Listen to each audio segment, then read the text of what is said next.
Bana, nikupe tu siri moja yanayoendelea katika mitandao ya kijamii kwa sasa kuhusu Nicole. Basi ni hususan swala zima ambalo alikuwa amelifanya. Ila nikupe tu kidokezo kidogo kwamba Nicole mpaka kwa hivi sasa anashikiliwa kwa kesi hiyo ambayo ni ya udanganyifu, ambao basi amekuwa akiwashawishi watu mbalimbali, tena akiwa anatumia magrupu ya WhatsApp, huku akiwa ameweka baadhi ya watu ambao ni bandia katika kundi hilo.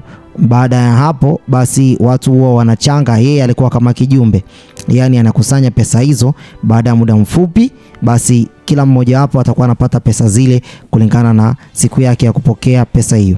Sasa kwake Nicole, hili jambo alikuwa kama vile ameamua kuwachezea Watanzania akili zao.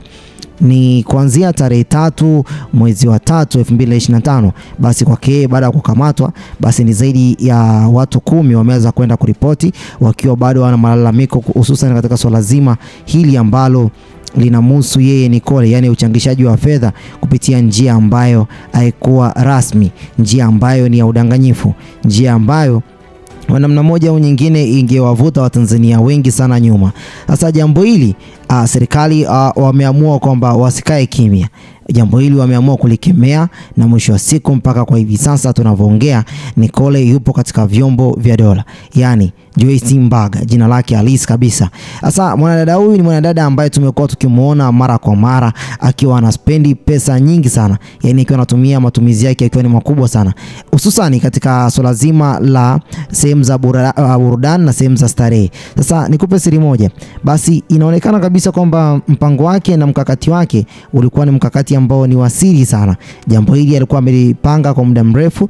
Sasa inasemekana kwamba alikuwa ameplani kuhama kutoka katika nchi ya Tanzania na kwenda katika nchi ya Nigeria ikiwa na pesa za Watanzania wengi sana, ikiwa kama ishara kwamba pesa hizi basi zingeweza basi kuwa ni moja kati ya ishara kwamba wangetapeliwa watu wengi sana kwenye jambo hili.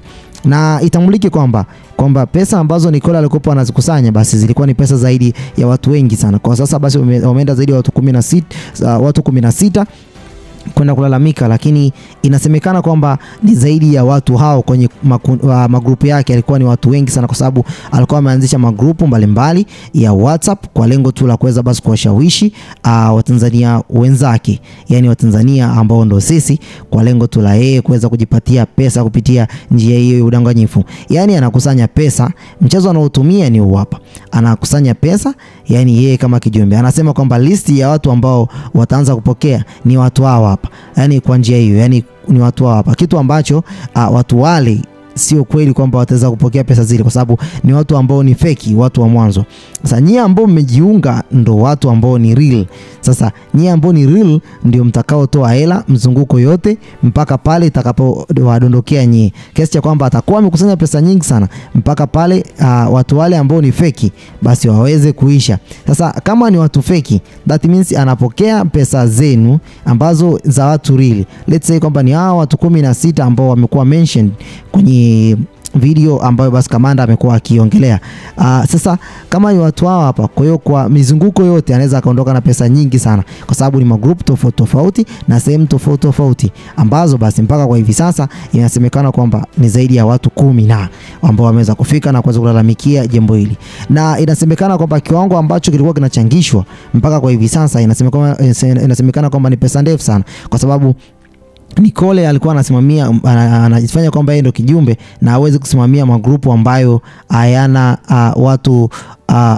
watu ambao wana pesa. Kwa kifupi ni kwamba alikuwa anasimamia grupu ambalo anahakikisha kwamba watu waliojiunga katika kundi hilo ambalo ni kundi lake basi wanakuwa ni watu ambao wana pesa nyingi sana. Sasa watu hao walikuwa wameingizwa mjini bila ya wao kujua, kwa sababu walikuwa wanamuona Nicole ni kama mwanadada ambaye katika game basi anaaminika, katika game anajihusisha na mishe nyingi, kwa hiyo hawezi kabisa kukimbia, hawezi kabisa kuacha kupokea simu.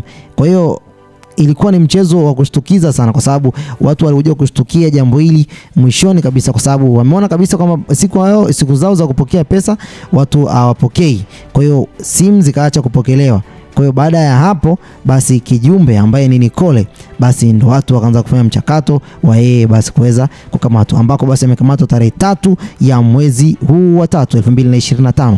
Mpaka kwa hivi sasa anaonekana katika sehemu mbalimbali, baadhi ya video zimekuwa zikisambaa zikiwa zinamuonyesha akiwa mahakamani, na huku akiwepo hana hata zile makeup ambazo tulikuwa tunamuona nazo katika mitandao ya kijamii. Sasa watu wengi wameingiza maswali mengi kwamba huyu ndio aliyekuwa anawasema watu ambao wana ngozi mbaya, huyu ndio aliyekuwa anawasema watu wa namna hii, kwa sababu alikuwa ni mmoja kati ya mtu ambaye analiongelea swala zima basi la ngozi na muonekano kwa nafasi kubwa sana. Sasa alipokuwa mahakamani, muonekano wake ukaweza basi kuonekana muonekano ambao ni dhahiri, muonekano ambao haukuwa na makeup ya aina yoyote, sababu watu wengi wamemzoea akiwa na makeup. Sehemu mbalimbali za starehe amekuwa akifika, na sehemu mbalimbali basi hizo amekuwa basi akiwa anajionyesha, akiwa anakula burudani. Kumbe ni pesa ambazo sio pesa halali, yani ametumia mfumo ambao ni wa udanganyifu, yani mfumo ambao mtu yoyote kwa sasa hivi anapaswa awe makini sana kujiunga katika magrupu haya ya mastaa kwa ajili tu ya kujikusanyia.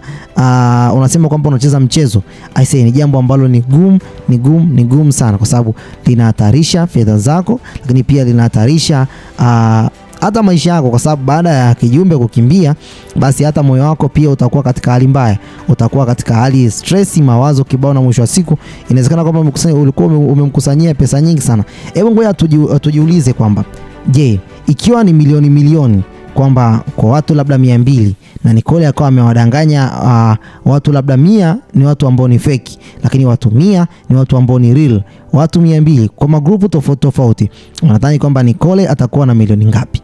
Nicole atakuwa na milioni ngapi kwa siku ngapi? Jiulize kabisa kwamba kama kwenye grupu mmekuwa pale kuna watu 100 ambao ni fake alikuwa ameshawatengeneza na watu 100 ambao ni real. Kwa hiyo Nicole atakuwa anamiliki pesa nyingi sana kwa muda mfupi, yani kiasi cha kwamba akija kufanya biashara zake nyingine, nyie hata mfanye nini hamwezi kumchomoa pale. Kwa hiyo uizi ulitengenezwa kupitia njia na triki ambayo ni ndogo sana, ila kwa bahati nzuri au kwa bahati mbaya kwa upande wake ameweza kukamatwa, ila kwa bahati nzuri wa Tanzania pia waliweza kugundua jambo hilo kwamba hapa hatuko sehemu salama, hapa tunadanganywa, hapa tunajilimbikizia katika mikono ambayo sio salama, kwa sababu michezo kama hii ya kukimbia na pesa imekuwa ikiwa reported mara nyingi sana, lakini watu wengi wamezidi bado kuendelea kucheza hii michezo sababu wanawaona watu na wanawaamini kwa sura na matendo yao, ila mwisho wa siku wanapokuja kufanya maamuzi ambayo ni magumu, wanakimbia na pesa hizo, basi wanakuja kugundua kwamba ili jambo ningepaswa hata basi tu ningetumia pesa yangu, ningekula, ningeamua tu ningekunywa pombe, au ningewekeza tu kwenye mambo mengine ya kibiashara, ingekuwa basi nimeingiza pesa nyingi sana, tofauti na kumpa mtu mmoja pesa yako aishiki. Je, kama huyo mtu akifa? Je, kama huyo mtu akiingia mitini kama hivi Nicole alivyotaka kuingia mitini kwa sababu tu mikono ya sheria imeamua kumweka mikononi mwao, na mwisho wa siku mpaka kwa hivi sasa tunavyoongea Nicole yupo katika mikono, na vyombo vya habari vingi sana vimekuwa vikiripoti kuhusiana na jambo hili la Nicole. Mimi nafikiri kwamba Nicole ni mmoja kati ya watu ambao wanafanya michezo hii ambayo basi ni udanganyifu, ila kuna watu wengine ambao wanafanya michezo hii. Kama watu wote basi wakiwa katika mstari mmoja kwa hivi sasa kwamba okay, hatuwezi kufanya mchezo huu, hatuwezi kufanya michezo ya namna hii, basi nafikiri kwamba Tanzania tutakuwa katika sehemu salama, kwa sababu vijumbe wengi sana wamekuwa reported, wamekuwa kikimbia na pesa za watu. Kama unaweza kufungua account ya benki, fungua. Kama unaweza kuweka pesa yako kwenye simu, weka. Kwa sababu ni kitu ambacho ni cha kuhatarisha pesa zako, kuhatarisha maisha yako, na kuhatarisha hata familia yako itaingia katika mawazo, kwa sababu itakukuta wewe ukiwa katika stress na mawazo kibao. Mimi nafikiri kwamba ushauri wangu ndio huo, kwamba tumieni mifumo ambayo ni sahihi iliyowekwa na serikali kuweza basi kujitunzia pesa zenu, kwa sababu ile mizunguko mnayofanya ni sawa na kuchukua pesa yako na kuweka kwenye akaunti yako, na mwisho wa siku uende kuitoa pesa yako. Kwa hiyo ni michezo hiyo tu, na tofauti na hapo unakuwa unahatarisha maisha yako. Tumieni akaunti ambazo ni sahihi, tumieni sehemu ambazo mamlaka husika ambazo zinaaminika, benki, simu, vitu kama hivyo. Mimi nafikiri kama kabisa ukiona kabisa hali ni mbaya, fungua, tengeneza kibubu chako cha chuma, weka pesa yako kwenye box, ikiwa kama ishara kwamba utaki mazoea na mtu yote. Sitakuwa na la ziada kwa muda huu. Hii ni Harmonize News, hii ni kuhusu Nicole. Bye bye for now.